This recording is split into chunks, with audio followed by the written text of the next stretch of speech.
The carriage wheel cracked against a stone in the road, and Eleanor Whitmore was thrown forward so hard that her forehead almost struck the wooden panel in front of her. Outside, the horses screamed. The driver shouted something she could not understand, and for one heartbeat she was certain the whole carriage would tip into the ditch beside the road. She grabbed the leather strap above her head and held on, her knuckles turning white. Her breath caught somewhere between her chest and her throat. Then, just as suddenly as it began, the shaking stopped. The carriage settled, the horses calmed, and Eleanor sat alone in the dark, her heart pounding, wondering if this was some kind of warning.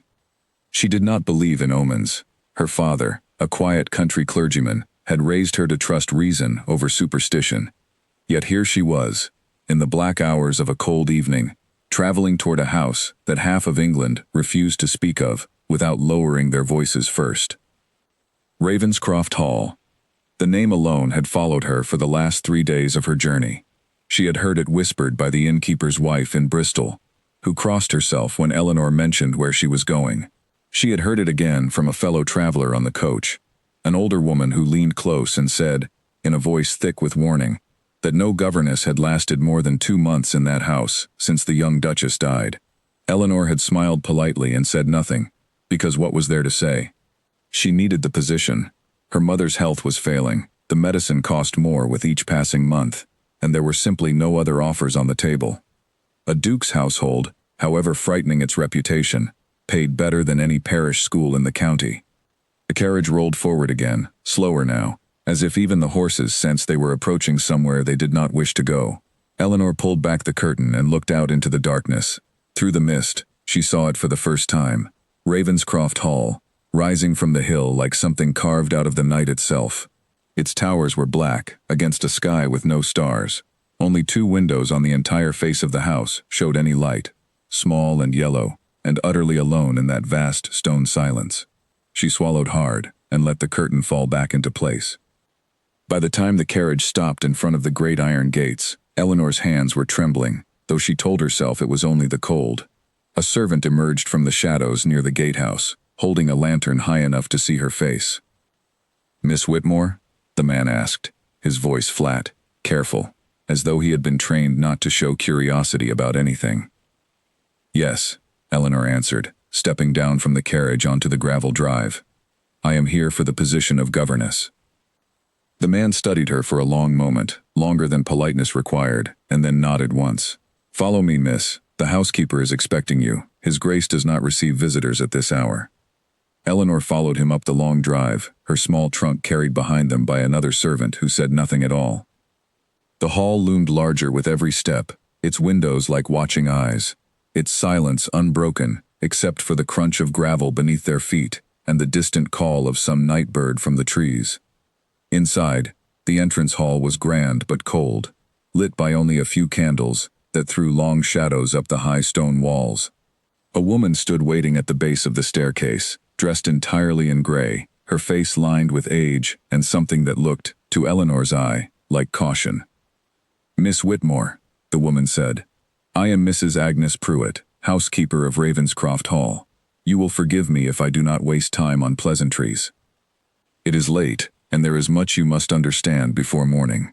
"Of course," Eleanor said, though she had expected, at the very least, a moment to catch her breath.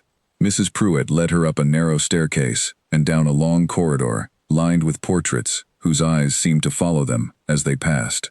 Eleanor tried not to look at them too closely, though one in particular caught her attention.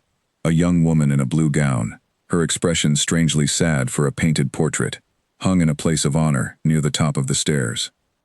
"The late Duchess," Mrs. Pruitt said, without being asked, noticing where Eleanor's gaze had fallen.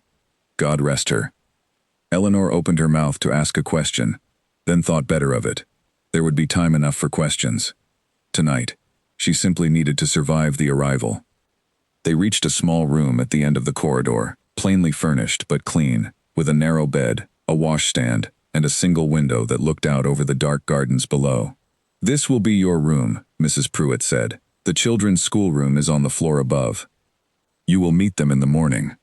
I must warn you, Miss Whitmore, they have driven away every governess who came before you. Do not expect an easy welcome." "How many governesses have there been?" Eleanor asked. 4, Mrs. Pruitt said. In 18 months. Eleanor felt a small chill pass through her, though she kept her face composed. And the Duke? What should I expect from him? For the first time since they had met, Mrs. Pruitt hesitated. Her eyes flicked toward the door, as if checking that no one else could hear, though the corridor was empty and silent. His Grace keeps to himself, she said finally. He does not like to be disturbed, and he does not tolerate carelessness where his children are concerned. Beyond that, I will say only this.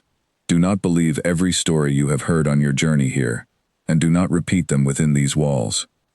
With that, she turned and left, her candle throwing a wavering light down the corridor, until it disappeared around the corner, leaving Eleanor alone in the dark, with nothing but the sound of the wind against the old stone walls.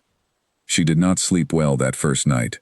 Every creak of the house, every gust of wind against her window, seemed to carry some new question with it. What had truly happened to the young Duchess, whose sad portrait hung so prominently on the stairs? Why had 4 governesses fled this house in less than 2 years? And what manner of man was the Duke, that even his own housekeeper seemed afraid to speak plainly of him?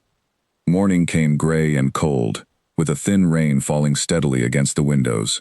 Eleanor dressed carefully, choosing her plainest gown, and made her way up to the schoolroom exactly as she had been instructed.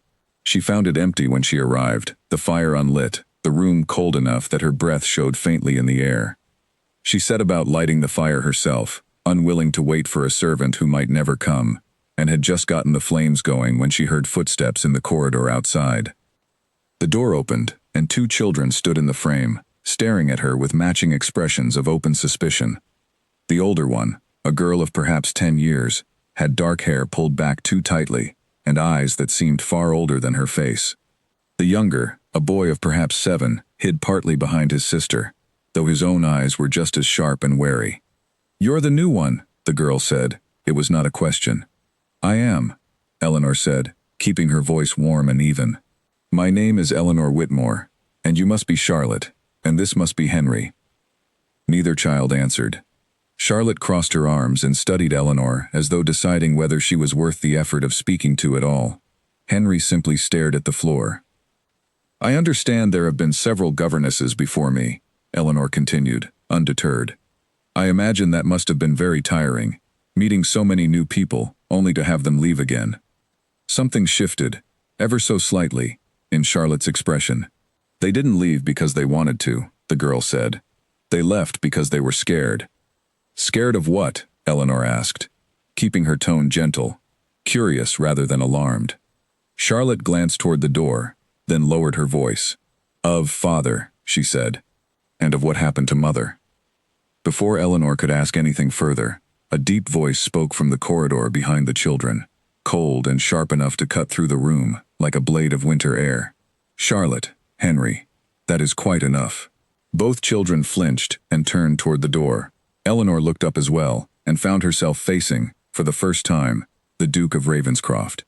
He was tall, dressed entirely in black, with dark hair that fell slightly over a face that might have been handsome were it not carved so completely from stone. His eyes, when they turned to Eleanor, held no warmth at all, only a cold, assessing kind of scrutiny, as though he were measuring exactly how long she might last before she, too, fled this house like all the others. "Miss Whitmore, I presume," he said. His voice was low, controlled, every word chosen with care. "Yes, Your Grace," Eleanor said, rising and offering a proper curtsy, though her heart was beating hard enough that she feared he might somehow hear it. "You arrived late last night," he said. "It was not quite a question." "The road was difficult, Your Grace. There was some trouble with the carriage." His eyes studied her for a long moment, taking in every detail, her plain gown, her steady gaze, the fact that she had not looked away from him, despite his obvious effort to unsettle her. "I trust Mrs. Pruitt explained your duties."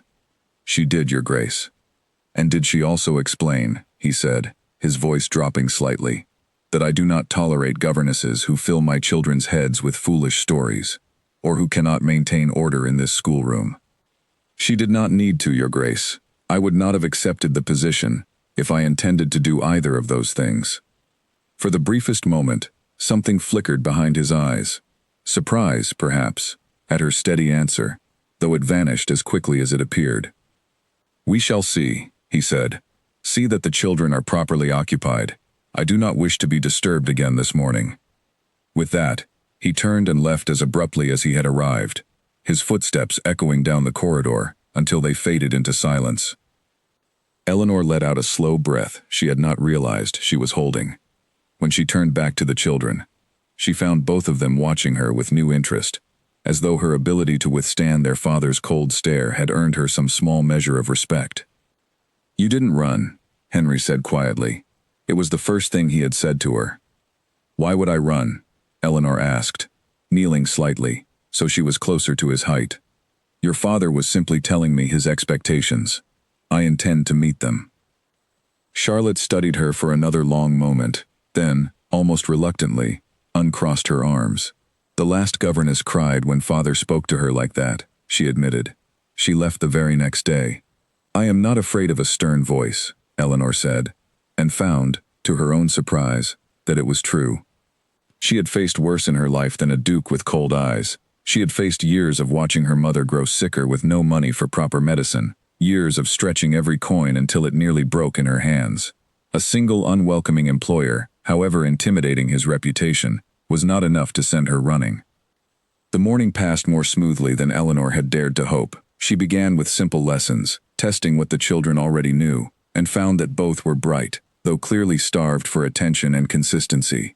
Charlotte, in particular, seemed to soften as the hours went on, offering small comments, correcting Eleanor's pronunciation of a French phrase, with obvious pride at knowing something the new governess did not. It was during the quiet after their midday meal, while Henry napped in the corner and Charlotte worked through a simple arithmetic problem, that Eleanor allowed herself to look more closely at the schoolroom itself.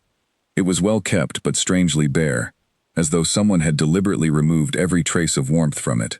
Only one item seemed out of place, a small faded ribbon tied around the leg of an old writing desk in the corner, the kind of thing a child might leave behind, or a mother might tie there as a private mark of affection. "That was Mother's desk," Charlotte said quietly, noticing where Eleanor's attention had drifted. "No one uses it anymore." "What was she like?" Eleanor asked gently, unable to stop herself. Charlotte was quiet for a long moment, her pencil still against the paper.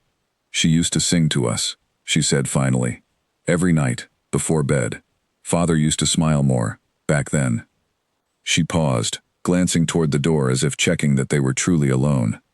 "Everyone says he changed after she died, but I don't think that's true. I think he was always sad. She was just the only one who could make it go away." Eleanor said nothing, letting the silence settle naturally, rather than pressing for more. But inside, something had shifted. The story she had heard on the road, of a dangerous duke, cold and possibly guilty of some terrible act, did not match the picture forming in her mind. A man who mourned so deeply that even his own children noticed it. A man whose coldness might be nothing more than grief, wearing armor. She did not know, not yet, how close that armor was to breaking. Nor did she know how deeply her own life was about to become tangled with the secrets this house had spent so long trying to hide. But as the fire crackled beside her, and the rain continued to fall against the tall windows, Eleanor Whitmore made a quiet decision. Whatever had truly happened in this house, whatever the truth behind the sad portrait on the stairs, and the fear in every servant's eyes, she would not run from it. She had come to Ravenscroft Hall for a position. She was beginning to suspect she had walked into something far larger than that. Outside, the rain grew heavier, drumming steadily against the ancient stone walls, and somewhere below, in a part of the house Eleanor had not yet seen, a door closed with a sound that echoed through the halls like the final note of a warning no one had spoken aloud. 3 weeks passed at Ravenscroft Hall, and with each one, Eleanor found herself settling into a rhythm she had not expected to find in such a house. Mornings began early, with lessons in reading and arithmetic, followed by walks through the gardens whenever the weather allowed, and afternoons spent on needlework or geography, depending on Charlotte's mood and Henry's patience. The children, once so guarded, had begun to open to her slowly, like a door, easing on a stiff hinge, and Eleanor found herself growing genuinely fond of them both. The Duke, however, remained as distant as he had been on that first morning. Eleanor saw him rarely, and when she did, their exchanges were brief and formal, limited mostly to reports on the children's progress that he requested through Mrs. Pruitt, rather than in person. He took his meals alone in his study, a room Eleanor had never entered and had been told, in no uncertain terms, never to disturb without invitation. Still, small details reached her, the way water finds its way through even the smallest crack in stone. She learned from one of the younger maids that the Duke rarely slept more than a few hours a night, that lights could often be seen beneath his study door well past midnight. She learned from Mrs. Pruitt, in a rare unguarded moment, that he had once been known throughout the county as a man of easy laughter and warm company, before everything changed. He used to host the finest gatherings in the district, Mrs. Pruitt said one evening, as she and Eleanor sat together mending linens by the fire, the children long since put to bed. Musicians from London, dancing until dawn. His Grace was considered quite the charming young man in his day. And now? Eleanor asked carefully. Mrs. Pruitt's needle paused over the fabric. Now the doors of this house stay closed, she said. And I do not think he means to open them again. Eleanor wanted to ask more, about the Duchess, about the night she died, about the shadow that seemed to hang over every room in Ravenscroft Hall. But something in the older woman's face warned her against it. There were questions that, once asked, could not be unasked, and Eleanor sensed that Mrs. Pruitt, loyal as she clearly was to the family, would not welcome being pressed further. It was a few days later, on a cold and bright morning, that Eleanor's careful distance from the Duke was interrupted in a way neither of them expected. She had taken the children out for their usual walk through the eastern gardens, a part of the estate that had once, judging by the overgrown rose bushes and the crumbling remains of a small ornamental fountain, been beautifully maintained. Henry had run ahead, chasing some imagined creature through the hedges, his laughter ringing bright and clear through the cold air, while Charlotte walked beside Eleanor, discussing, with great seriousness, the proper way to identify different types of birds by their song. It was Henry's sudden shout of alarm that broke the peaceful morning apart. Eleanor turned to see him standing near the edge of the old fountain, his foot caught somehow between two loose stones, his face white with fear, as he struggled, and only managed to wedge himself more tightly. Charlotte gasped and ran forward, but Eleanor reached him first, kneeling quickly to assess the situation. The stones around his ankle were heavier than she had expected, and Henry, panicking, only made the problem worse with every attempt to pull free. "Henry, listen to me," Eleanor said, keeping her voice calm, despite the fear rising in her own chest. "You must stay still. I am going to move the stone, but you cannot pull while I do it, or you will only tighten it further." Henry, to his credit, forced himself to stillness, though tears streaked down his face. Eleanor worked at the stone with both hands, but it was heavier than she alone could manage, and precious seconds ticked by without progress. It was then that a shadow fell across them, and a strong pair of hands joined hers on the stone. She looked up, startled, to find the Duke kneeling beside her, his usually composed face tight with concern. He must have seen them from a window, or perhaps heard Henry's cry carried on the wind, and come running, without pausing to consider anything beyond his son's safety.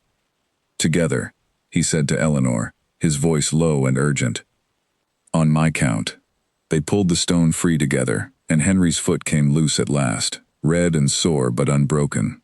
The boy collapsed forward, sobbing more from fright than pain, and the Duke gathered him up without hesitation, holding him close, in a way that startled Eleanor with its raw, unguarded tenderness.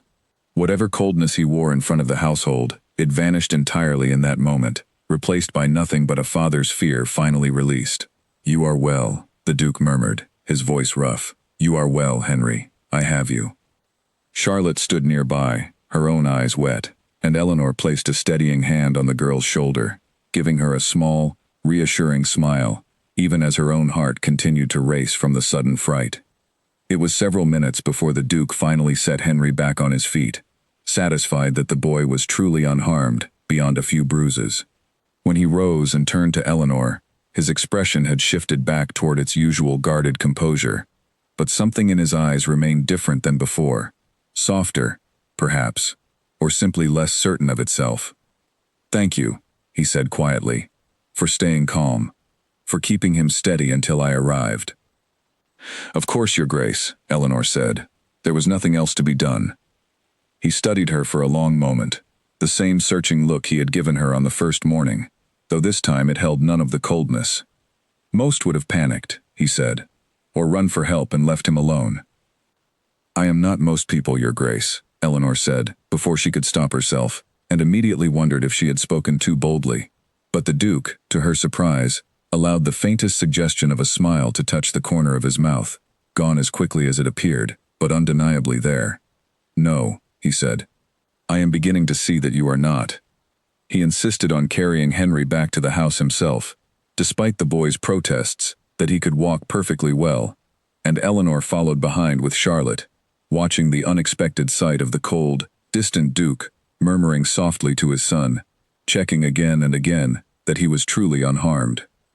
That evening, after the children had been settled and fed a warm supper as a small comfort after their fright, Eleanor was surprised to receive a summons to the Duke's study, the very room she had been warned never to approach uninvited. She knocked carefully, and his voice answered from within, low and even. Enter. The study was exactly as she had imagined it might be. Book-lined walls reaching to the ceiling, a large desk covered in papers and correspondence, a fire burning low in the hearth. The Duke stood near the window, his back partially to her, a glass of amber liquid untouched in his hand. You wish to see me, Your Grace. He turned, and for a moment, he simply looked at her, as though weighing something in his mind before speaking. I wanted to thank you properly, he said, for this morning, and to apologize if my manner toward you these past weeks has seemed unwelcoming. Eleanor blinked, caught off guard by the admission. There is no need to apologize, Your Grace. There is every need, he said, setting the glass down on the desk without drinking from it. I have not been an easy man to work for. I know this. The servants know this. I imagine half the county knows it as well. He paused, his jaw tightening slightly. But my children have not laughed as freely in this house, in a very long time, as they have these past weeks. That is your doing, Miss Whitmore, and I would be a poor father indeed if I did not acknowledge it. Eleanor did not know how to respond to such unexpected honesty, so she simply said, They are wonderful children, Your Grace. It has been no hardship to care for them. Something shifted again in his expression, that same softening she had glimpsed in the garden, and for a brief moment, Eleanor found herself seeing not the dangerous Duke of rumor and gossip, but simply a man, tired and guarded, carrying a grief he had never learned how to set down. May I ask you something, Miss Whitmore? He said suddenly. Of course. Did the stories reach you, before you came here, the ones about my wife? Eleanor hesitated, uncertain how much honesty was wise, but something about his direct gaze demanded truth rather than careful evasion. They did, Your Grace, she admitted, though I did not put much faith in them. Gossip rarely tells the whole truth of anything. The Duke was quiet for a long moment, staring into the low fire. No, he said finally, his voice barely above a whisper. It rarely does. He said nothing further on the subject, and Eleanor understood, without being told, that the conversation on this particular matter was closed for the evening. She curtsied and made to leave, but paused at the door when he spoke once more. Miss Whitmore. She turned back. Thank you, he said again, simply, and this time there was no distance in his voice at all. Eleanor made her way back to her room that night, with her thoughts in quiet disarray. The dangerous Duke of Rumor, the cold and unfeeling man the servants whispered about in careful, frightened tones, bore almost no resemblance to the man who had knelt beside her in the garden, or who had thanked her so plainly in his study. She did not yet understand the full truth of what had happened to the young Duchess, or why the house carried such heavy shadows within its walls. But she understood, with growing certainty, that whatever the truth was, it was far more complicated than the simple stories told on country roads and in coaching inns. And she understood something else as well, something she was not yet ready to examine too closely, that the careful wall she had built around her own heart, necessary for a woman in her position, who could not afford distraction from her duties, had developed its first small crack that evening, in a firelit study, under the quiet gaze of a man everyone else in England seemed determined to fear. Winter settled fully over Ravenscroft Hall in the weeks that followed, wrapping the estate in frost each morning and shortening the daylight hours until the schoolroom candles had to be lit before the children had even finished their breakfast. Eleanor found herself falling into a comfortable routine, one that felt less like employment now, and more like something close to belonging, though she was careful never to let herself dwell too long on that feeling. Charlotte had become, in her own quiet way, something close to a friend. The girl still carried a seriousness beyond her years, but she had begun sharing small confidences with Eleanor during their quiet afternoons.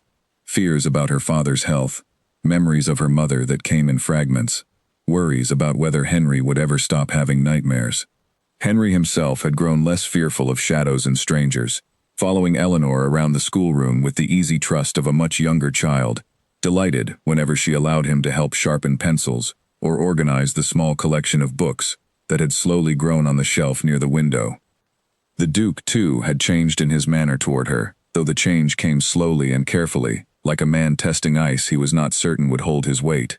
He began joining the children for supper more often than he had before, and on several evenings, he lingered afterward in the small sitting room adjoining the schoolroom, watching quietly as Eleanor read to Henry or helped Charlotte with her needlework. He rarely spoke much during these visits, but his presence itself was a kind of statement, one that did not go unnoticed by the rest of the household. It was Mrs. Pruitt who first remarked on it, catching Eleanor alone in the linen room one afternoon, while gathering fresh sheets for the children's beds. "His Grace has not sat in that room of an evening since before the late Duchess passed," the housekeeper said, her tone carefully neutral, though her eyes carried a weight of meaning Eleanor could not mistake. "Not once, in all these months." "Perhaps he simply enjoys spending time with his children, Mrs. Pruitt," Eleanor said, keeping her own voice equally neutral, though she felt heat rising in her cheeks regardless. "Perhaps," Mrs. Pruitt said, though her expression suggested she believed there was more to it than that. She said nothing further, but from that day forward, Eleanor noticed the housekeeper watching her a little more closely, with an expression that was not quite disapproval, but was not quite comfortable acceptance either. Eleanor tried not to dwell on what any of it might mean. She was, after all, a governess, a woman of no fortune and modest birth, employed to teach 2 children their letters and manners, nothing more. Whatever warmth had grown between herself and the Duke, whatever careful glances or unexpected moments of shared understanding had passed between them, she told herself firmly that these things meant nothing beyond simple courtesy and gratitude for her care of his children. And yet, there was the matter of the books. Eleanor had mentioned once, in passing conversation over supper, her fondness for a particular collection of poetry she had read as a girl, long since sold along with most of her father's library, when his health began to fail, and money grew scarce. She had not expected the comment to be remembered, let alone acted upon, but 3 days later, a small package arrived at the schoolroom door, wrapped simply in brown paper, containing a beautifully bound edition of the very collection she had described.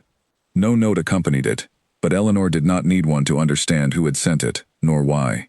She thanked the Duke that evening in the sitting room, her voice carefully measured despite the warmth spreading through her chest. He merely inclined his head, saying only that he had noticed the volumes in his own library and thought she might enjoy them, as though the gesture were nothing more than practical convenience, rather than the deeply personal kindness it so clearly was. It was during this same period that Eleanor first began to notice the strange behavior among certain members of the household staff, behavior that seemed, at first, unrelated to anything beyond ordinary household tension, but which would later prove to carry far more weight than she initially realized. There was a steward, a man named Edmund Fairweather, distantly related to the family through some branch of cousins Eleanor did not fully understand, who managed much of the estate's finances and correspondence on the Duke's behalf. Eleanor had encountered him only a handful of times since her arrival, always finding him polite but somehow cold in a way that unsettled her more than the Duke's early distance ever had. There was something calculating in the way Edmund observed the household, something that reminded Eleanor uncomfortably of a man counting coins he did not yet possess. She noticed, too, that Edmund's visits to the house had grown more frequent in recent weeks, always coinciding, it seemed, with moments when the Duke's mood had visibly lightened, when his laughter, however rare, had begun to return to the halls of Ravenscroft. Eleanor told herself this was simply coincidence, that a man managing the estate's affairs would naturally visit more often as winter approached and business matters required attention. But something in the way Edmund's eyes followed her whenever their paths crossed left her feeling watched in a manner she could not quite name. The first true confirmation that something was amiss came on a gray afternoon in late November, when Eleanor, searching for a missing schoolbook Henry had left somewhere in the lower halls, found herself passing the partially open door of the Duke's study. She had not meant to listen, had every intention of continuing past without pause, but the sound of raised voices from within stopped her mid-step before she could stop herself. "You cannot continue to ignore the matter indefinitely," Edmund's voice said, tight with a frustration Eleanor had never heard from him before. "The creditors grow impatient, and questions are being asked in London about the state of the estate's finances. Questions, I might add, that touch on matters better left buried." "Then let them ask," the Duke's voice replied, low and dangerous, in a way Eleanor had not heard since her very first meeting with him. "I have told you before, Edmund.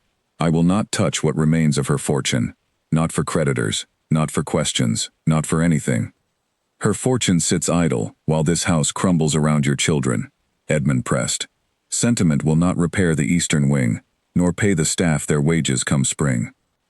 There was a long, heavy silence, and then the Duke's voice again, quieter now, but no less firm. "You forget yourself, cousin. Do not mistake my patience for weakness." Eleanor did not wait to hear more. She moved quickly and quietly away from the door, her heart pounding. Henry's forgotten book, entirely forgotten in the wake of what she had just overheard. Money troubles, creditors, questions in London touching on matters better left buried. None of it painted the picture of simple grief and mourning that Eleanor had begun to believe was the whole truth of Ravenscroft Hall's shadowed reputation. She said nothing to anyone about what she had heard, uncertain of what it meant or whether it was even her place to wonder about it at all. But that night, lying awake in her narrow bed as the wind rattled softly against her window, Eleanor found herself turning the conversation over and over in her mind, searching for some explanation that did not deepen the unease already settling in her chest. Matters better left buried. The phrase would not leave her. The following week brought a small measure of distraction from these worries, in the form of an invitation that arrived at Ravenscroft Hall from a neighboring estate. The Hargrove family, minor gentry who lived some 10 miles distant, hosting a modest gathering to celebrate the approaching holiday season. Eleanor learned of it only because Charlotte, practically bursting with excitement, informed her that she and Henry were to attend, and that Eleanor herself would be expected to accompany them as their governess. "Father never lets us go to parties," Charlotte confided, her eyes bright with rare enthusiasm. "This is the first time in ever so long."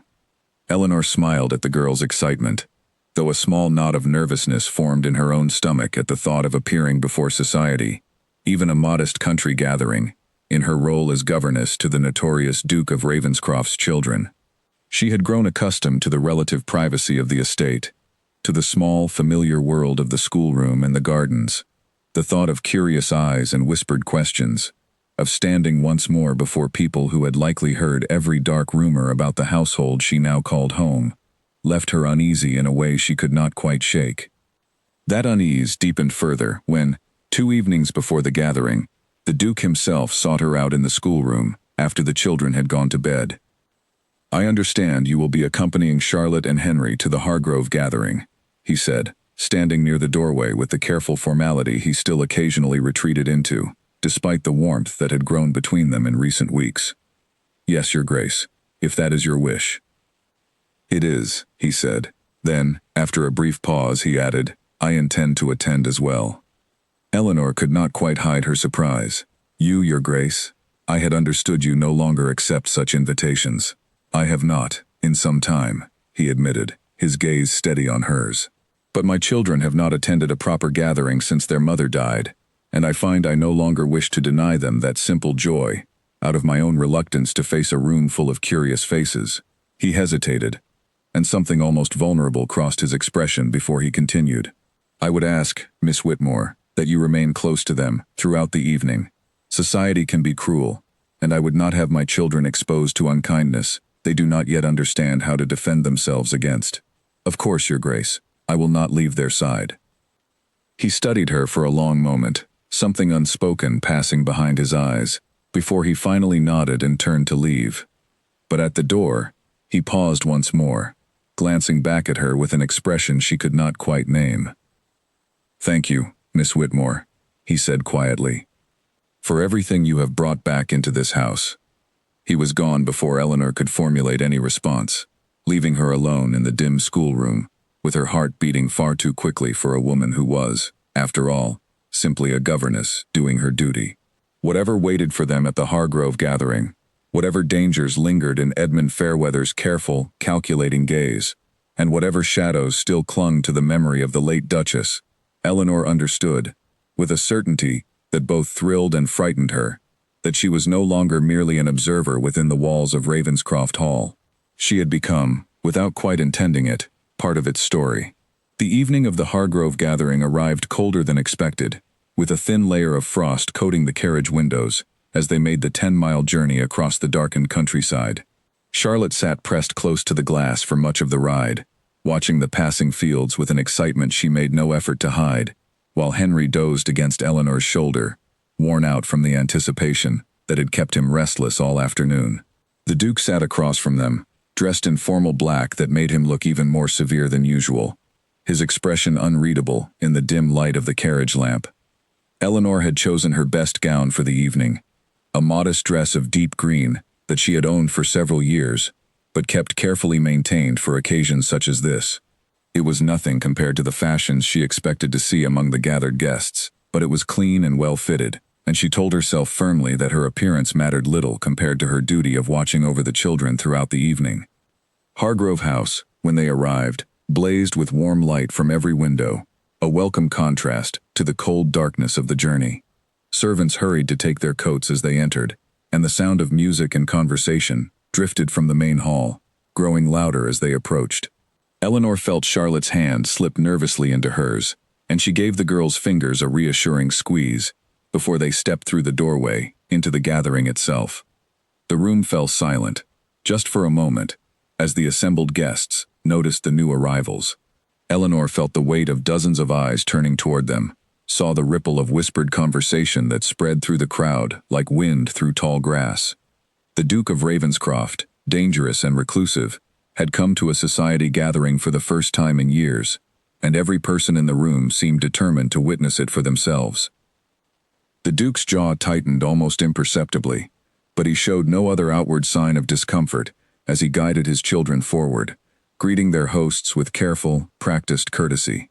Eleanor followed close behind, keeping Charlotte and Henry near her as she had promised, and did her best to ignore the curious, assessing glances that followed her as well, though she understood well enough what those glances meant. A governess accompanying the notorious Duke to a society gathering was, in itself, enough to fuel considerable gossip. For the first hour, the evening passed with reasonable ease. Charlotte was drawn quickly into conversation with several other children present, her earlier nervousness melting away as she discovered a shared fondness for a particular set of card games with two young daughters of the Hargrove family. Henry, meanwhile, stayed close to Eleanor's side, content to watch the dancing from a comfortable distance, occasionally tugging at her sleeve to point out some detail that caught his young attention. The Duke, for his part, remained largely apart from the main crowd, engaging in brief, formal conversations with a handful of guests who approached him directly, but making no effort to seek out company beyond what basic courtesy required.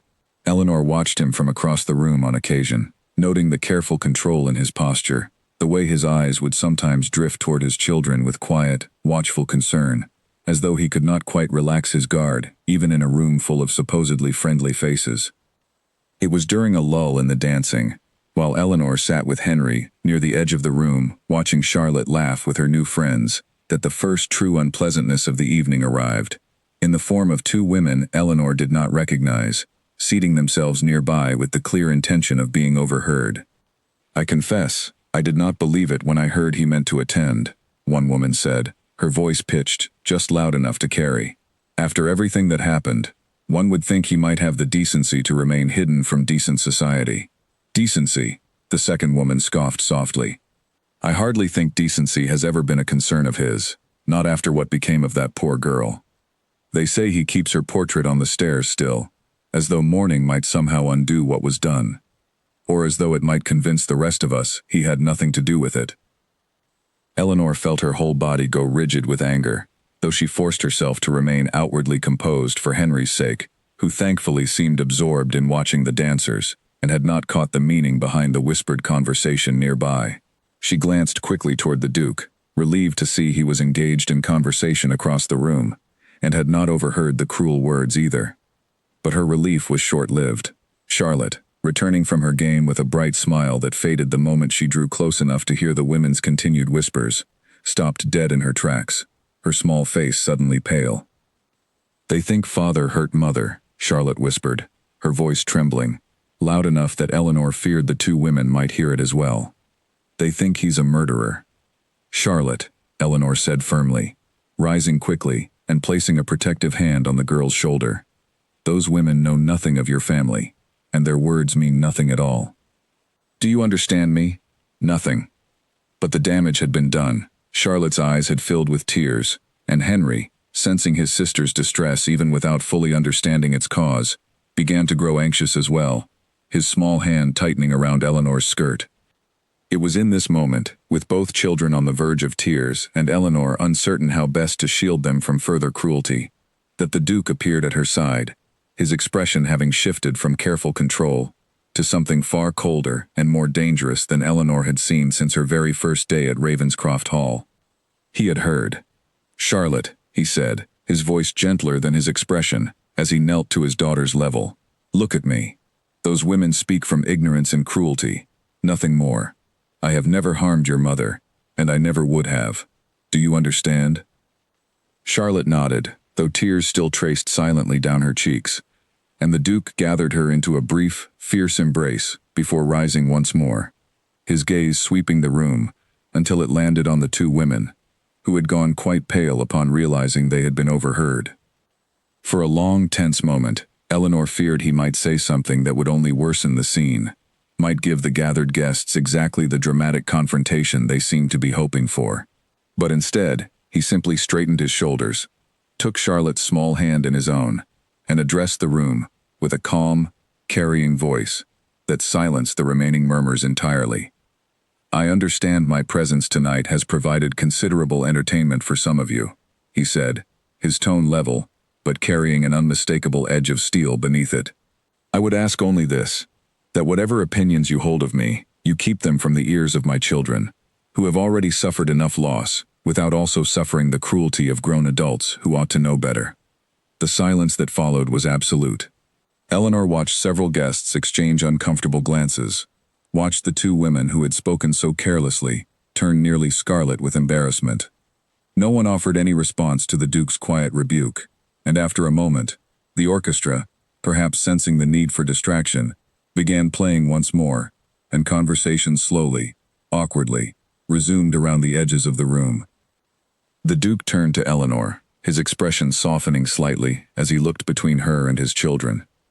"I believe we have given the gathering quite enough of a spectacle for one evening," he said quietly. "Would you object to an early departure?" "Not at all, Your Grace," Eleanor said, relief evident in her voice. "I think that would be best for everyone."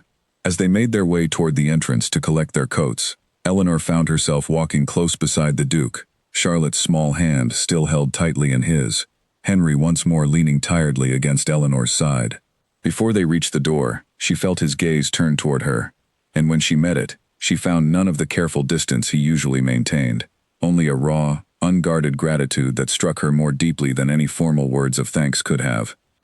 "You defended them without hesitation," he said quietly, for her ears alone. "Before I even arrived, I saw it in your face. They are children, Your Grace. They deserve protection from such cruelty. Many would not have troubled themselves," he said. "Many governesses, upon hearing such gossip, might have simply accepted it as truth and treated my children accordingly, fearful of the man they believed me to be. I judge people by what I witness with my own eyes, Your Grace," Eleanor said simply, "not by whispers in a crowded room." Something passed between them then, something Eleanor could not quite name but felt keenly nonetheless. A recognition, perhaps, of two people who had each spent considerable time being underestimated and misjudged by a world too quick to settle for easy stories rather than difficult truths. The carriage ride home was quiet, both children asleep before they had traveled even half the distance back to Ravenscroft Hall, worn out from the emotional weight of the evening despite its unfortunate turn. Eleanor found herself watching the Duke across the dim carriage, noting the tired lines around his eyes, the protective way he kept one hand resting lightly on Charlotte's sleeping shoulder throughout the journey. "They will always whisper," he said quietly at one point, his voice barely audible over the rhythm of the horse's hooves against the frozen road. "No matter what truth eventually comes to light, some stories, once told, refuse to die, however false they may be." "Then let them whisper," Eleanor said, surprising herself with the firmness in her own voice. "The truth does not require their belief in order to remain true, Your Grace." He looked at her for a long moment in the dim carriage light, something unspoken and heavy passing behind his eyes, before he finally nodded, a small, tired smile touching the corner of his mouth for the briefest instant. "I find myself increasingly grateful," he said softly, "that fate saw fit to send you to Ravenscroft Hall, Miss Whitmore." Eleanor said nothing in response, uncertain her voice would remain steady if she tried, but she held his gaze a moment longer than perhaps she should have, and neither of them looked away until the carriage rolled at last through the iron gates of home. December settled over Ravenscroft Hall with a hush of new snow, softening the harsh stone edges of the old house into something almost gentle, almost peaceful. Eleanor found herself, in these quiet weeks after the Hargrove gathering, watching the household with new eyes, noticing things she might have overlooked before. The careful way Mrs. Pruitt locked certain doors each evening, the way Edmund Fairweather's visits continued with troubling regularity, and the way the Duke, despite his growing warmth toward Eleanor, and the visible improvement in his relationship with his children, still carried himself like a man waiting for some blow he could not quite see coming. It was Mrs. Pruitt, in the end, who first gave voice to the fear Eleanor had been carefully avoiding. The housekeeper found her late one evening, well after the children had gone to bed, sorting linens in the small storage room near the kitchens. Eleanor had come down seeking a spare blanket for Henry, whose nightmares had grown more frequent as winter deepened, and found Mrs. Pruitt alone, her expression troubled in a way Eleanor had not seen before. "Miss Whitmore," the older woman said, glancing toward the door, as though checking they were truly alone. "May I speak plainly with you? I fear I have grown fond enough of you these past months to feel I owe you an honesty I have not yet offered." "Of course," Eleanor said, setting aside the blanket and giving the housekeeper her full attention. Mrs. Pruitt was quiet for a moment, choosing her words with obvious care. "You have noticed, I think, the change in His Grace since your arrival," she began. "The household has noticed it as well. There is talk among the staff, Miss Whitmore, and I would be a poor friend to you if I did not warn you that not all of that talk is kind." Eleanor felt her cheeks warm slightly, though she kept her expression steady. "I have done nothing improper, Mrs. Pruitt. I have only cared for the children as I was hired to do." "I know that," Mrs. Pruitt said gently, "and I do not doubt your intentions for a moment, but I fear there are those in this house, and beyond it, who would use any perceived closeness between yourself and His Grace against you both, should the opportunity arise." "Who, Mrs. Pruitt?" Eleanor asked, though some part of her already suspected the answer. Mrs. Pruitt hesitated, glancing again toward the door, before lowering her voice further still. "Mr. Fairweather has grown quite curious about your presence here, Miss Whitmore. He has asked me questions about you on more than one occasion, where you came from, what you knew before your arrival, whether His Grace speaks to you of matters beyond the children's education." A cold unease settled over Eleanor at this revelation. Why would he concern himself with such things? "I cannot say for certain," Mrs. Pruitt admitted, "but I have served this family for over 20 years, Miss Whitmore, and I have never trusted Mr. Fairweather's intentions. Not truly. Not since long before the late Duchess passed. He stands to inherit a great deal, should anything happen to His Grace, before Master Henry comes of age. I do not say this to frighten you unnecessarily. I say it because I believe you deserve to understand the currents that run beneath the surface of this house. Currents I fear you have already begun to sense on your own." Eleanor thought immediately of the conversation she had overheard weeks earlier, the tense exchange about creditors and questions in London, and matters better left buried. She had told no one of what she had heard, uncertain of its significance, but Mrs. Pruitt's words now cast that overheard conversation in a far more troubling light. "Mrs. Pruitt," Eleanor said carefully, "may I ask you something about the late Duchess? About what truly happened to her?" The housekeeper's face grew pale, and for a long moment, Eleanor feared she had pressed too far, that the older woman would simply retreat into the careful silence she had maintained since Eleanor's very first night in the house. But instead, Mrs. Pruitt set down the linen she had been folding and sank slowly into a nearby chair, her hands trembling slightly in her lap. "I have kept silent on this matter for a long time," she said quietly, "out of loyalty to His Grace, and out of my own fear of what speaking the truth might bring upon this household. But I have watched you these past months, Miss Whitmore, and I have watched His Grace as well, watched him become something closer to the man he once was, before grief and suspicion buried him beneath their weight.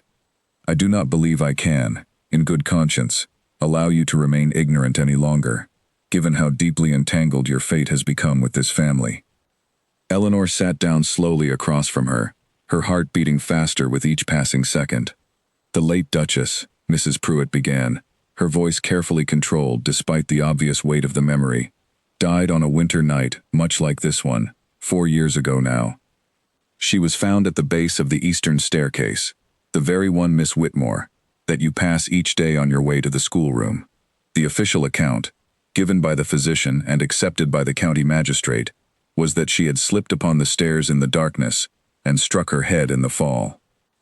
"But you do not believe that account," Eleanor said quietly, watching the older woman's face carefully. Mrs. Pruitt hesitated, then shook her head slowly. "I do not know what I believe, Miss Whitmore, and that is the honest truth of it. I was not present that night. I had been sent to visit my sister in the village, and did not return until the following morning, by which time the Duchess was already gone, and the household already thrown into chaos and grief. But I have heard things, over the years, whispered among the staff who were present, that do not entirely match the official account." "What sort of things?" "That there were raised voices heard from the eastern wing that evening, before the Duchess fell, that His Grace himself found her body, and was seen afterward, covered in blood, that some claimed was too much for a simple fall to explain. That Mr. Fairweather, who was visiting the estate that same week on some matter of business, left very suddenly the following morning, before the magistrate had even completed his investigation, and did not return to Ravenscroft Hall for nearly a year afterward." Eleanor felt a chill pass through her that had nothing to do with the winter cold outside. "You believe Mr. Fairweather may have had some involvement in her death?" "I believe," Mrs. Pruitt said carefully, "that there are questions surrounding that night which were never fully answered, and I believe that His Grace has carried the weight of those unanswered questions, and the suspicion of the entire county, for 4 long years, without ever once defending himself publicly against the whispers. Whether out of grief too deep to speak of, or out of some other reason I do not fully understand, he has allowed the world to believe the worst of him, rather than reopen wounds that clearly still bleed." "Why would he do that?" Eleanor asked, though even as she spoke the question, some part of her already suspected an answer far more complicated and painful than she was prepared to hear. Mrs. Pruitt was quiet for a long moment, her eyes distant with old memory. "I believe," she said finally, "that whatever truly happened that night, His Grace blames himself for it, regardless of who struck the actual blow, if indeed any blow was struck at all, beyond simple misfortune. I believe he carries a guilt so heavy that defending his own innocence feels, to him, like a betrayal of a debt he does not believe he has the right to escape." Eleanor sat in silence for a long moment, absorbing the weight of everything she had just learned. The dangerous Duke of Rumor, the cold, unfeeling man she had been warned about before ever setting foot in this house, existed now as nothing more than a shadow beside the far more complicated truth Mrs. Pruitt had just revealed. A grieving man, carrying guilt for a tragedy that may not have been entirely his doing, protecting his own reputation, not out of arrogance, but out of some private penance she did not yet fully understand. "Does he know that you suspect Mr. Fairweather?" Eleanor asked finally. "I have never spoken such suspicions aloud to His Grace, nor to anyone else, until tonight," Mrs. Pruitt admitted. "I have no proof, Miss Whitmore, only old memories, and old unease, that has never quite settled, even after 4 years. I tell you this now only because I fear, given Mr. Fairweather's recent curiosity about your presence here, and given his recent pressure regarding the estate's finances, that whatever happened 4 years ago may not be as settled and buried as everyone has assumed." The two women sat together in silence for a long while after that, the weight of unspoken fears settling heavily between them. When Eleanor finally rose to return to her room, blanket forgotten entirely in the wake of everything she had learned, Mrs. Pruitt caught her hand gently at the door. "Be careful, Miss Whitmore," she said quietly. "Whatever grows between yourself and His grace, whatever truth eventually comes to light regarding that terrible night, I fear this house has not yet finished revealing its secrets. And I fear that not everyone within these walls wishes to see those secrets remain buried." Eleanor nodded, though sleep did not come easily that night, her mind turning over every detail Mrs. Pruitt had shared, every possible explanation for the tragedy that had shaped this house and its inhabitants so deeply. She thought of Edmund Fairweather's cold, calculating eyes, of the tense conversation she had overheard about creditors and matters better left buried, of the Duke's quiet admission that some stories, once told, refused to die however false they might be.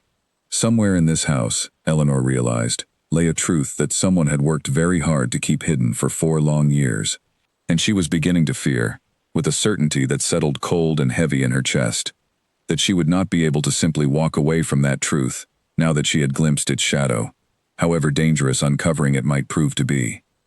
In the days that followed her conversation with Mrs. Pruitt, Eleanor found it increasingly difficult to focus on the ordinary rhythms of her duties. Lessons continued as always, and she took great care not to let her growing unease show in front of Charlotte and Henry, who had both grown so much happier and more settled in recent months, that she could not bear the thought of disturbing their peace with fears she did not yet fully understand herself. But in the quiet hours after they had gone to bed, Eleanor found her thoughts returning again and again to the eastern staircase, to the sad portrait that hung near its top, and to the mystery of what had truly happened there 4 years earlier. She told herself, at first, that it was not her place to investigate further. She was a governess, not a magistrate, and whatever truth lay buried in this house's past was surely none of her concern.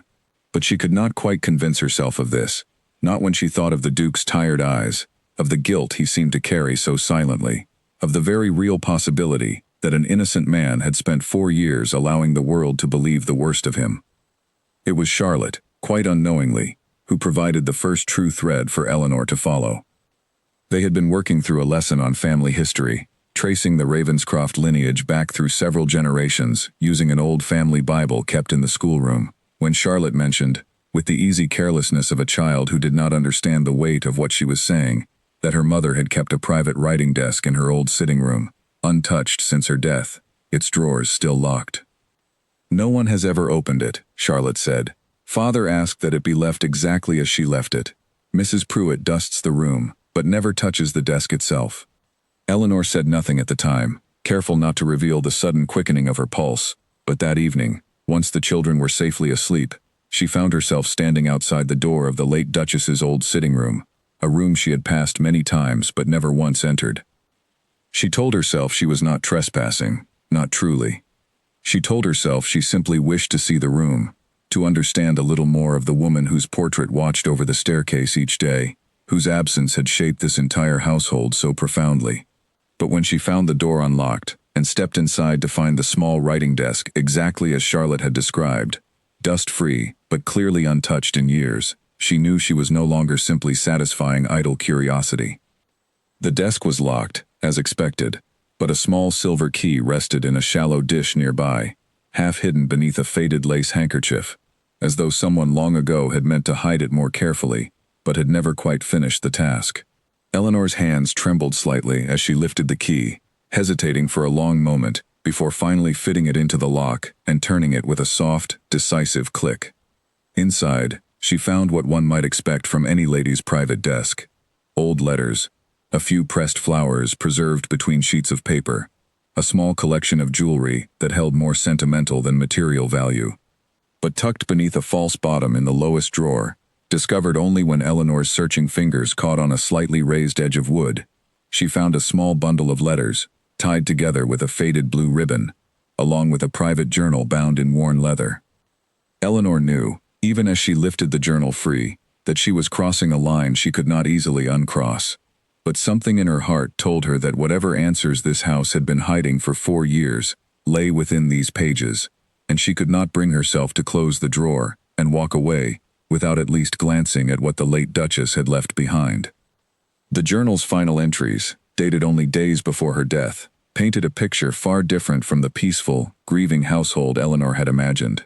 The Duchess wrote, in increasingly urgent handwriting, of a growing fear regarding Edmund Fairweather, of pressure he had placed upon her regarding certain family investments, of veiled threats made when she refused to sign documents transferring control of a portion of her personal fortune into his management, of a confrontation, just days before her death, in which Edmund had suggested, in language the Duchess described as chillingly calm, that accidents happened easily in old houses with treacherous staircases. Eleanor's hands shook as she read the final entry, dated the very night before the Duchess's death, describing her intention to speak with her husband the following morning about Edmund's behavior, to finally share the fears she had apparently kept hidden from him for weeks, unwilling to burden him with what she feared he might not believe. She never had the chance. Eleanor sat frozen in the dim room for a long while after finishing the journal, the weight of what she had discovered settling over her like a physical burden.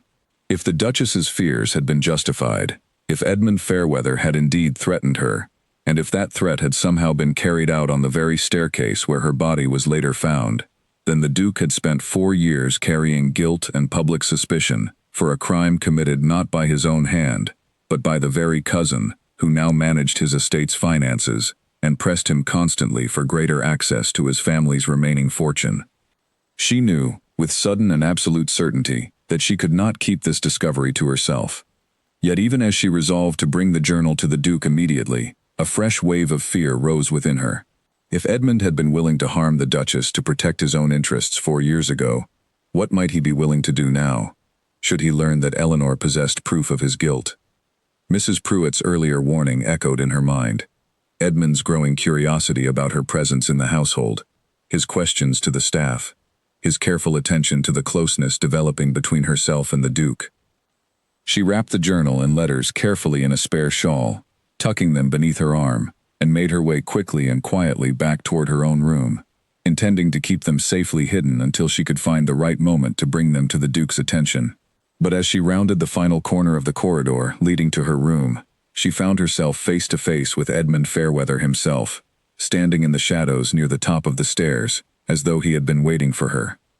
"Miss Whitmore," he said, his voice smooth and pleasant, though his eyes carried none of that same warmth as they studied her carefully, lingering for just a moment too long on the bundle held tightly beneath her arm.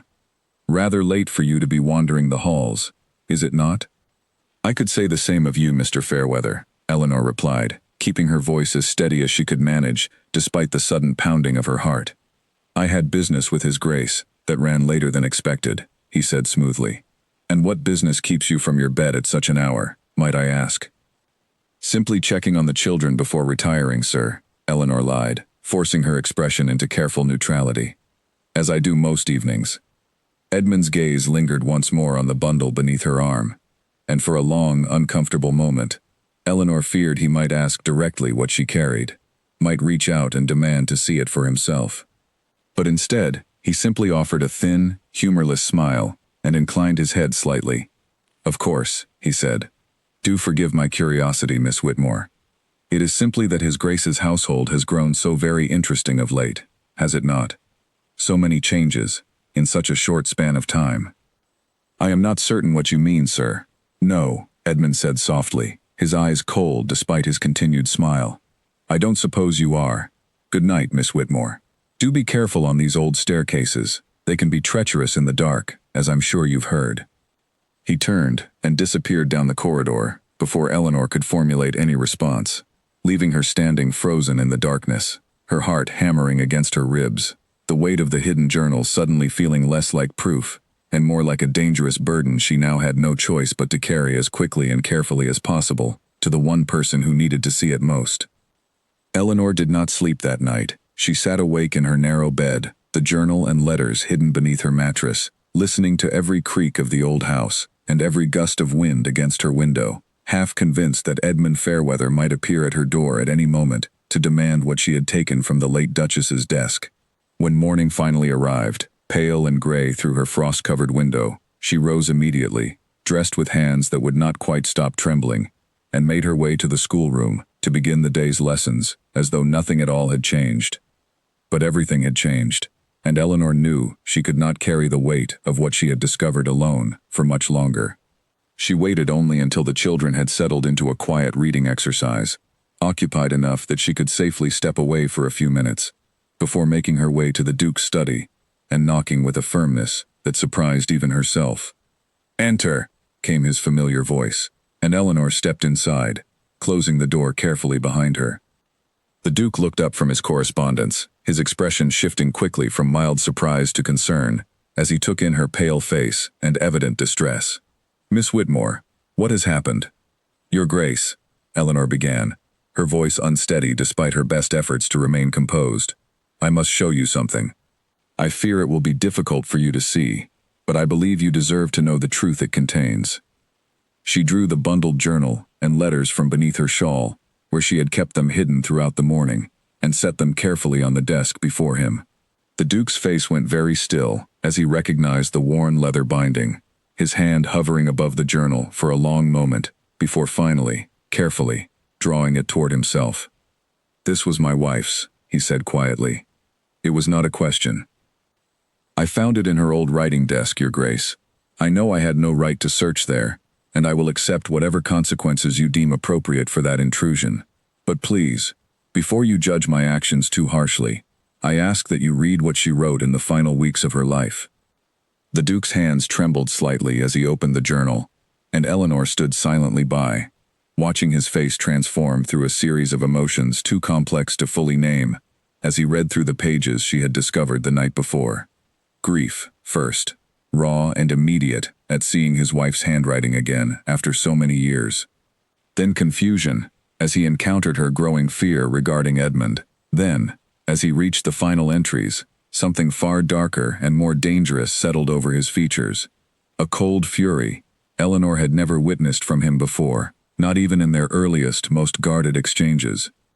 "He threatened her," the Duke said finally, his voice barely above a whisper, though it carried a controlled violence that made Eleanor's skin prickle with unease. "My own cousin. He threatened my wife, and I have spent 4 years believing I somehow failed to protect her from a simple accident, when all along—" He stopped, unable to finish the sentence, his hand pressed hard against his forehead, as though trying to physically hold back the weight of this revelation. "Your Grace," Eleanor said gently, "we cannot know for certain what happened that night. The journal proves he threatened her, but it does not prove what occurred on the staircase itself." "No," the Duke agreed, his voice hardening with each word. "But it proves enough. It proves that my wife feared for her safety in her own home, feared it enough to hide these letters, rather than risk them being found. It proves that Edmund Fairweather had motive, and opportunity, and a coldness of character I should have recognized far sooner than I did." He rose from his desk, pacing toward the window, his back rigid with barely contained emotion. "I confronted him myself, you know, that very morning, after her body was found. I asked him directly whether he knew anything of what had happened, and he looked me in the eye and told me he had been asleep in his room the entire night, that he had heard nothing until the household's cries woke him." "You believed him?" "I had no reason not to," the Duke said, turning back to face her, his expression a mixture of old grief and fresh, burning anger. "I was consumed by my own guilt, certain that I bore some responsibility for not being present, for having argued with her. Earlier that same evening, over some trivial matter I can barely even recall now. I did not think to question Edmund's account, not when my own guilt seemed explanation enough for the tragedy that had befallen us." Eleanor stepped closer, her voice gentle despite the gravity of the conversation. "Your Grace, whatever guilt you have carried these past 4 years, I do not believe it was ever truly yours to bear. You did not threaten your wife, you did not stand to gain from her fortune or her silence. If this journal speaks any truth at all, the guilt belongs to Edmund Fairweather alone." The Duke was quiet for a long moment, studying Eleanor with an expression that held far more than simple gratitude. "You have given me something I did not believe I would ever receive again," he said finally, his voice rough with emotion. "A reason to believe I am not the monster this county has whispered about for 4 long years. You were never that, Your Grace. I do not believe I ever truly thought you were, even before I had proof of it." He crossed the small distance between them, stopping close enough that Eleanor could see the raw vulnerability in his eyes, so different from the careful, guarded expression he had worn during their very first meeting in this same study. "Eleanor," he said, and the use of her given name, spoken for the first time, sent a warmth through her chest that had nothing to do with the fire burning nearby. "I do not know how to thank you for what you have done, not simply in bringing me this journal, but in everything since your arrival at this house. You have given my children their laughter back. You have given me a reason to hope that grief need not be the whole of my remaining years." Eleanor felt her own eyes fill with unexpected tears, though she fought to keep them from falling. "Your Grace." "Alistair," he said quietly. "Please, after everything we have shared these past months, I think we have earned the right to set aside such formality, at least when we are alone." "Alistair," Eleanor repeated softly, testing the name, finding it fit far more naturally on her tongue than she had expected. For a long moment, neither of them spoke, the weight of the discovery still heavy in the room. But underlying it, something new and fragile had taken root between them, something neither of them seemed quite ready to name aloud, though both clearly felt its presence. It was Alistair who finally broke the silence, his expression shifting back toward careful seriousness as the practical concerns of their discovery reasserted themselves. "We cannot act rashly," he said. "If Edmund learns that we possess this journal before we are prepared to confront him properly, I fear what lengths he might go to in order to protect himself. We must proceed carefully, Eleanor. Gather what further evidence we can, and involve the magistrate only once we are certain our case cannot easily be dismissed or denied." "I fear he may already suspect something," Eleanor admitted, and quickly relayed the uncomfortable encounter in the corridor the previous night, watching Alistair's face darken further with each detail she shared. "Then we have little time to waste," he said grimly. "I will send word to the magistrate in the village, requesting a private audience under some pretense that will not alert Edmund to our true purpose. In the meantime, Eleanor, I must ask that you exercise extreme caution. Do not find yourself alone with him under any circumstances, and keep the children close at all times." "I will, Your Grace." "Alistair," Eleanor corrected herself, and was rewarded with a brief, warm smile, despite the tension of the moment. As Eleanor made her way back to the schoolroom that afternoon, her mind still reeling from everything that had transpired, she could not shake a persistent, cold unease that settled deep in her chest. Edmund Fairweather was clearly a man of considerable cunning, one who had successfully hidden his role in a tragedy for 4 long years. Now that he had noticed her curiosity, now that suspicion had finally begun to turn in his direction, after so long escaping notice entirely, Eleanor feared he would not simply allow the truth to come to light without a fight. She did not yet know how right that fear would prove to be, nor how quickly the danger already circling Ravenscroft Hall would close in around them all. 2 days passed with an uneasy quiet settling over Ravenscroft Hall, the kind of stillness that felt less like peace and more like the held breath before a storm. Alistair had sent his letter to the village magistrate, carefully worded to request a private meeting regarding estate matters without revealing the true purpose behind it, but the response had not yet arrived, and every hour of waiting seemed to stretch Eleanor's nerves tighter than the last.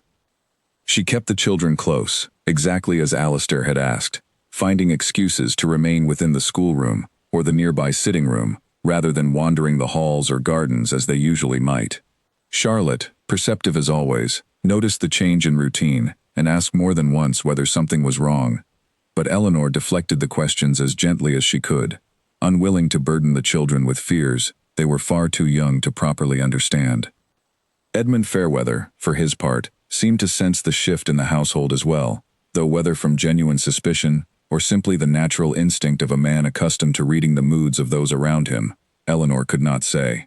He had taken to lingering longer than usual during his visits, finding reasons to remain in the house well past the conclusion of whatever business had originally brought him there, and Eleanor found herself increasingly aware of his presence, of his eyes following her whenever their paths crossed in the halls.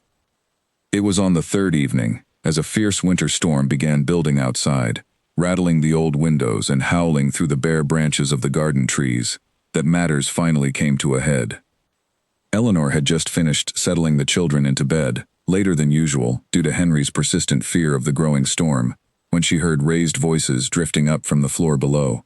She recognized Alistair's voice immediately, tight with barely controlled fury, and beneath it, Edmund's tone, smooth and dismissive in a way that only seemed to inflame the Duke's anger further. Against every instinct of caution Alistair had impressed upon her, Eleanor found herself drawn toward the sound, creeping quietly down the darkened staircase, until she could make out the words spilling from the partially open door of the study. "You will explain to me," Alistair's voice demanded, "exactly what business required you to question my housekeeper regarding Miss Whitmore's activities these past weeks." "I merely expressed curiosity, cousin," Edmund replied, though something in his tone had lost its usual careful smoothness, replaced by a tension that Eleanor recognized as the sound of a man beginning to feel cornered.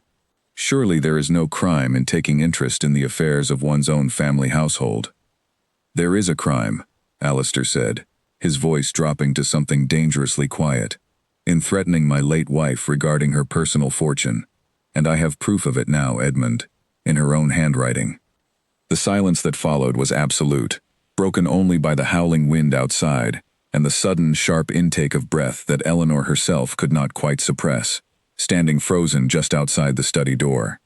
"I do not know what you imagine you have found," Edmund said finally, his voice carefully controlled now, though Eleanor could hear the strain beneath it. "But whatever fantasy has been constructed for you by a governess eager to secure her position through flattery and invention, I assure you, it holds no weight of truth." "Do not speak of her that way," Alistair snapped, and Eleanor felt a small, warm flush of gratitude, despite the danger of the moment. "The journal is in my wife's own hand, Edmund. She wrote of your threats regarding the staircase, of your demands for control of her fortune, in the very days before her death. I intend to bring this evidence to the magistrate, and I intend to see the truth of that night finally uncovered, whatever it may cost either of us." There was a long pause, and when Edmund spoke again, his voice had shifted entirely, all pretense of civility stripped away, replaced by something far colder and more dangerous. "You would destroy this family's name over the ramblings of a frightened woman's private journal? Think carefully, Alistair, before you set this course in motion. Scandal helps no one. Not you, not your children, and certainly not that governess you have grown so fond of, whose reputation would suffer just as thoroughly as your own, should this matter become public knowledge. Is that a threat, cousin?" "It is a warning," Edmund said, "offered out of whatever family loyalty remains between us. Let the past remain buried, Alistair. I will trouble you no further regarding the estate's finances, and this unpleasant matter can be forgotten entirely." Eleanor heard Alistair's response come sharp and immediate. "I will not bury the truth of my wife's death to protect your comfort, Edmund. Not any longer." The sound of hurried footsteps approaching the door sent Eleanor scrambling backward into the shadows of the staircase, her heart pounding, just in time to avoid being seen as Edmund emerged from the study, his face contorted with an anger far darker than anything she had witnessed from him before. He paused for just a moment in the dim corridor, and Eleanor pressed herself further into the shadows, terrified he might sense her presence. But his attention was elsewhere, his mind clearly consumed by the confrontation that had just occurred, and after a moment, he strode quickly away toward the main entrance, his footsteps echoing sharply against the stone floors, until the sound of the heavy front door slamming shut carried up through the house, followed almost immediately by the distant clatter of hooves against gravel as he departed into the storm. Eleanor waited only a moment longer before hurrying into the study, finding Alistair standing near the fireplace, his hands braced against the mantel, his shoulders tense with barely restrained emotion. "You heard," he said, without turning, evidently having sensed her presence despite her attempt at quiet. "I did," Eleanor admitted. "I should not have listened, but I could not stay away, not when I heard your voices raised." Alistair turned to face her, and Eleanor was struck by the exhaustion evident in his features, the weight of 4 years of guilt and grief finally beginning to crack open into something far more dangerous and unresolved. "He did not deny it," Alistair said quietly. "Not truly. He spoke of consequences and scandal, but he never once denied the substance of what the journal contains. What will you do now?" "I intend to ride to the village myself, first thing tomorrow, and place this matter directly in the magistrate's hands, storm or no storm," Alistair said, his jaw set with grim determination.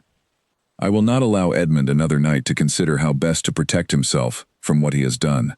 Eleanor felt a fresh wave of unease at these words, remembering the cold, calculating fury she had witnessed in Edmund's expression as he stormed from the house.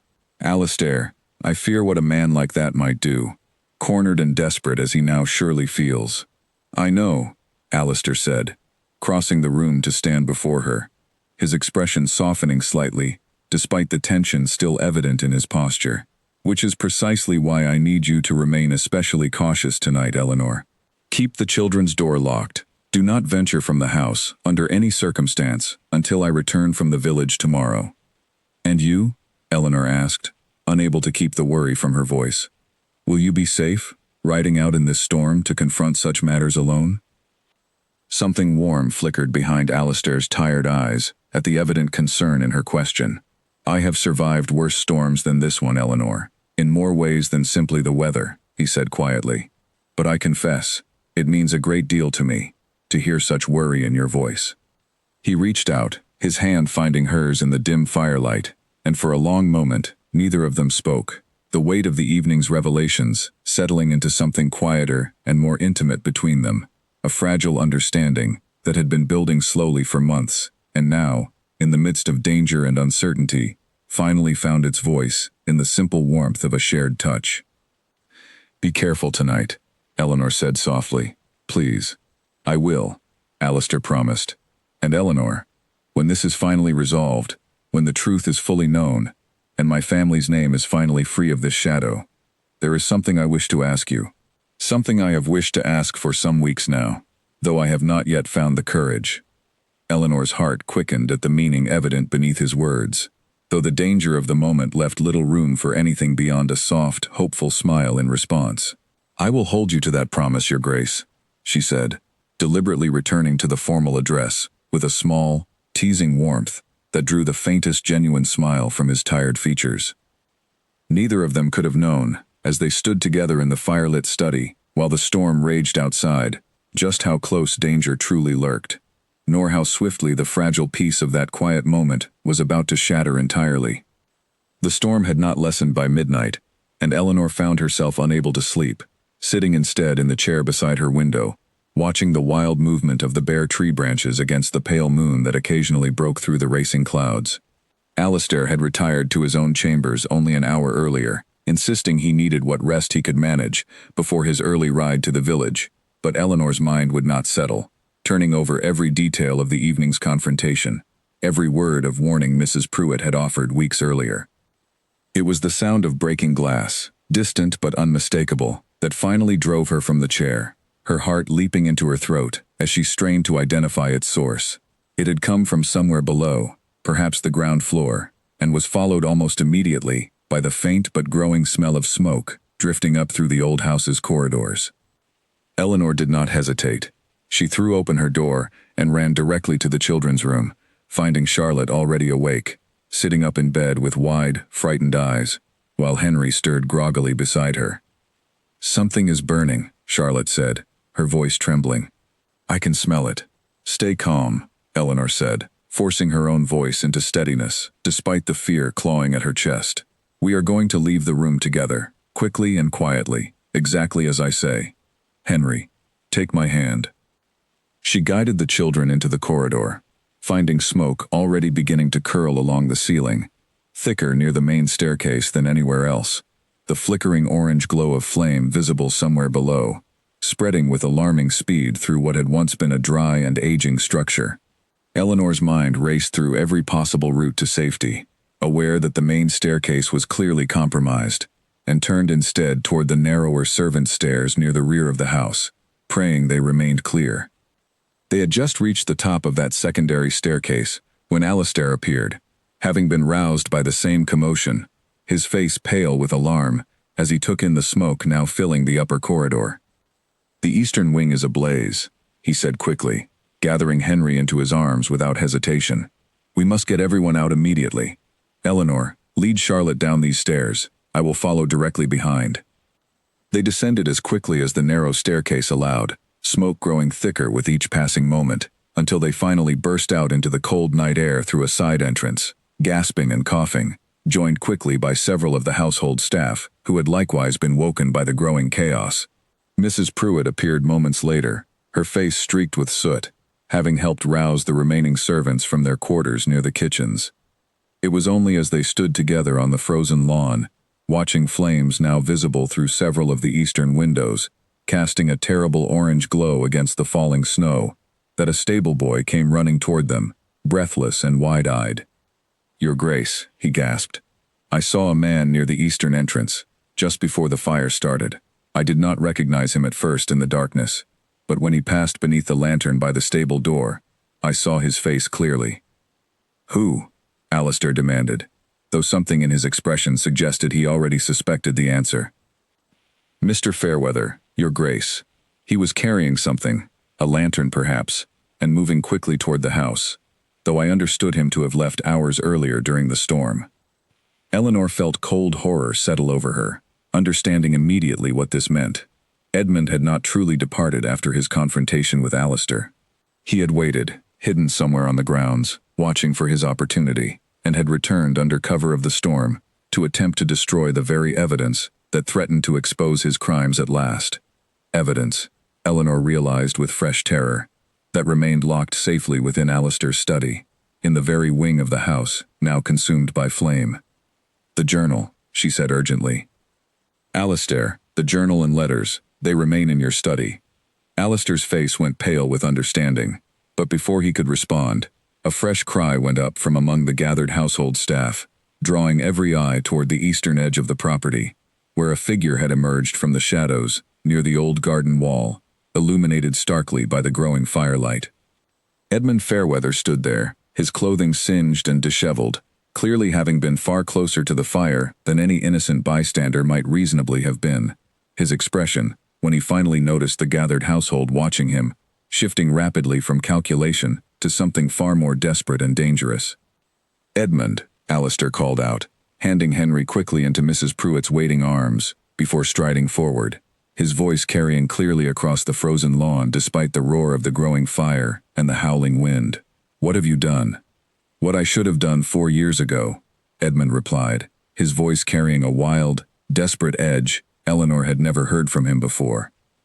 "I have spent 4 years watching you wallow in guilt for a death you had no true part in, watched you nearly destroy this family through your own grief, and now, when I finally see some hope of putting the past to rest, you insist on dragging it back into the light to satisfy the whims of a governess who has clearly turned your head with nothing more than convenient sympathy."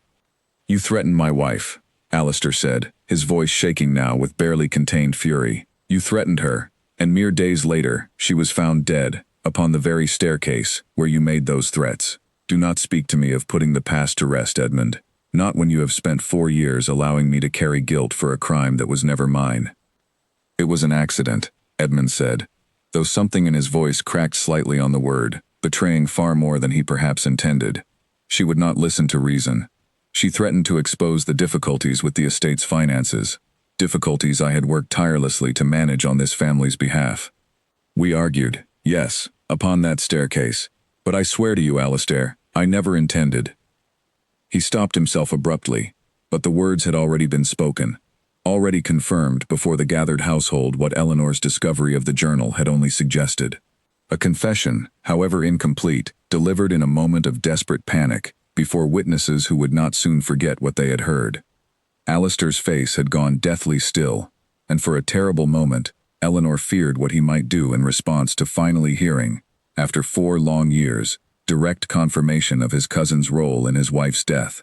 But before anything further could unfold, the sound of approaching horses cut through the chaos, and several men from the village, alerted by the visible glow of fire against the night sky, arrived at the gates. Among them, to Eleanor's profound relief, the local magistrate himself, having been already en route to Ravenscroft Hall in response to Alistair's earlier letter.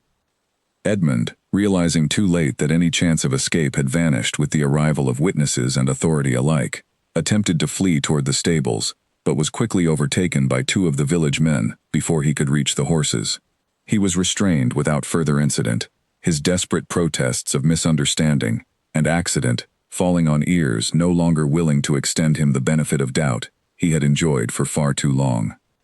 As the fire finally began to be brought under control by the combined efforts of household staff and villagers working together, with buckets drawn from the frozen garden fountain, Eleanor found herself standing beside Alistair, both of them soot-streaked and exhausted, watching as Edmund Fairweather was led away in restraints toward the village.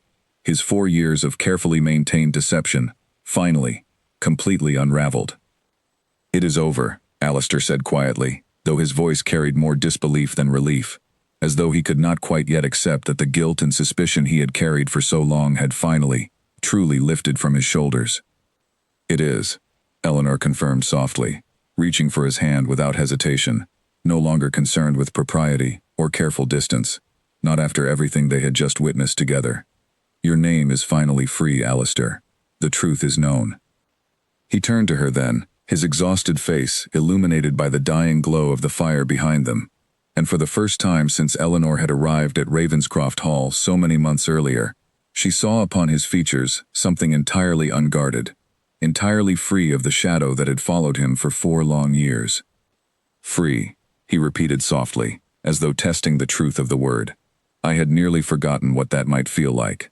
Behind them, the eastern wing continued to smolder in the frozen night, but Eleanor understood, standing there, with her hand held firmly in Alistair's own, that whatever damage the fire had done to stone and timber, something far more important had finally been repaired that terrible, chaotic night. A truth long buried, an innocent name finally cleared, and a fragile hope, hard won through months of quiet courage, finally allowed to bloom freely into the light.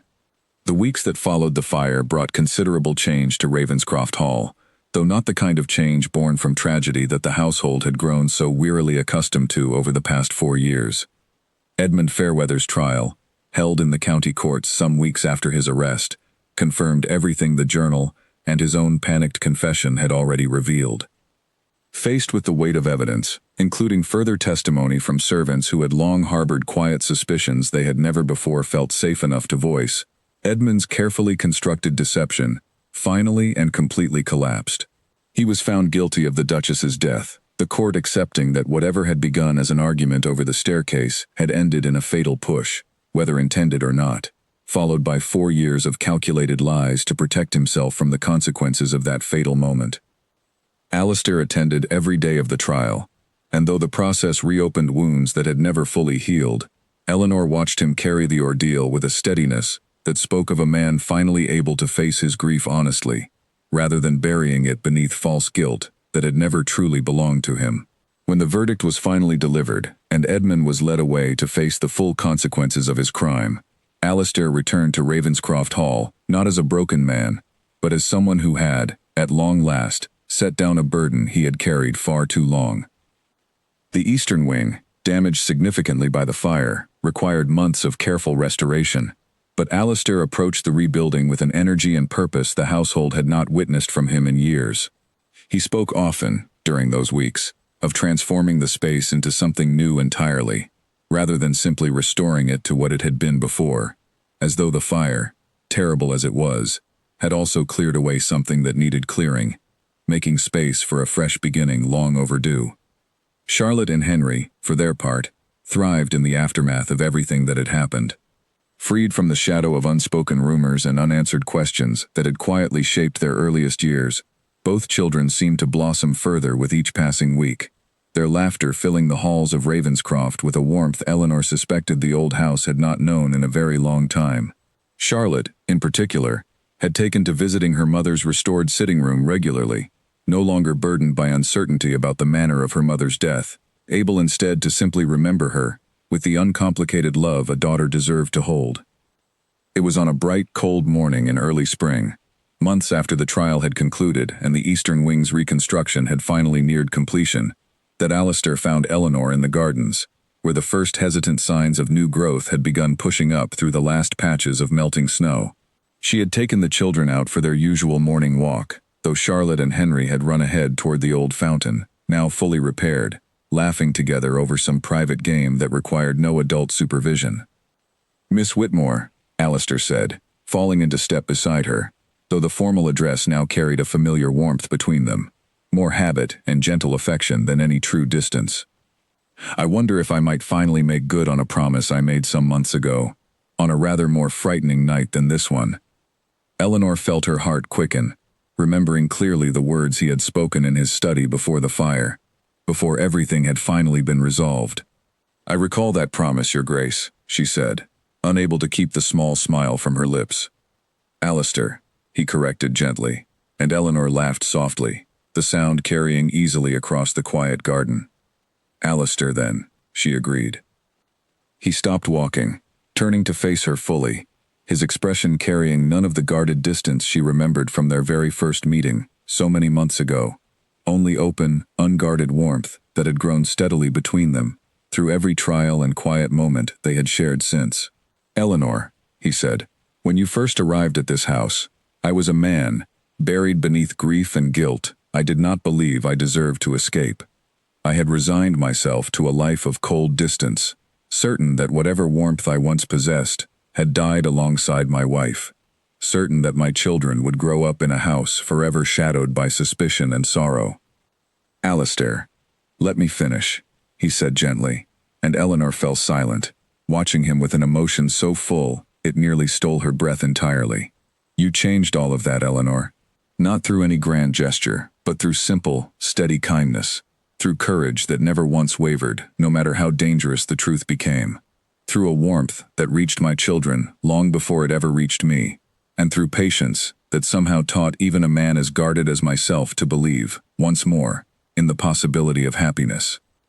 He reached into his coat and produced a small velvet box, and Eleanor felt tears rise unbidden to her eyes, even before he opened it, to reveal a simple, elegant ring, far less ostentatious than she might have expected from a duke, but somehow, precisely for that reason, perfectly suited to everything she had come to know and love about the man standing before her. "I do not offer you simply a title or a grand household, though I know both come with whatever answer you might give me today," Alistair said, his voice steady despite the evident vulnerability in his eyes. "I offer you a life built honestly, free of shadow and secrecy, shared equally with 2 children who already love you as deeply as any mother, and with a man who has come, these past months, to love you more completely than he ever believed himself capable of loving again. Eleanor Whitmore, will you do me the honor of becoming my wife?" Eleanor did not hesitate, her answer rising from a certainty that had been building quietly within her heart since that very first morning in the cold schoolroom, when a guarded, grieving duke had proven himself, through small unguarded moments, to be nothing like the dangerous rumors that had followed her all the way to his door. "Yes," she said, her voice thick with joyful tears. "Yes, Alistair, with all my heart." He drew her close, and the kiss they shared beneath the pale spring sunlight carried within it every quiet moment of courage and hope that had brought them to this point. Every overheard confession, every shared fear, every small act of trust extended and honored between 2 people who had each, in their own way, learned to believe again in something they had once thought lost entirely. Nearby, Charlotte and Henry, having noticed the exchange from beside the fountain, came running back across the garden, their questions and delighted laughter carrying easily on the cool spring air once they understood exactly what they had witnessed. Eleanor knelt to gather them both close, her heart overflowing with a happiness she had never dared to imagine finding when she first arrived, frightened and uncertain, at the gates of Ravenscroft Hall so many months before. The house behind them, once whispered about throughout the county as a place of danger and dark suspicion, stood now bathed in the honest light of a new season, its shadows finally, completely lifted. The dangerous Duke of Rumor and Gossip had proven, in the end, to be nothing more than a grieving man, waiting patiently for someone brave enough to see past the stories others told about him, to the truth of his heart instead. And Eleanor Whitmore, the quiet governess who had arrived at his door seeking nothing more than honest employment, had found instead a family, a home, and a love neither of them had ever expected to discover amid the shadows of Ravenscroft Hall.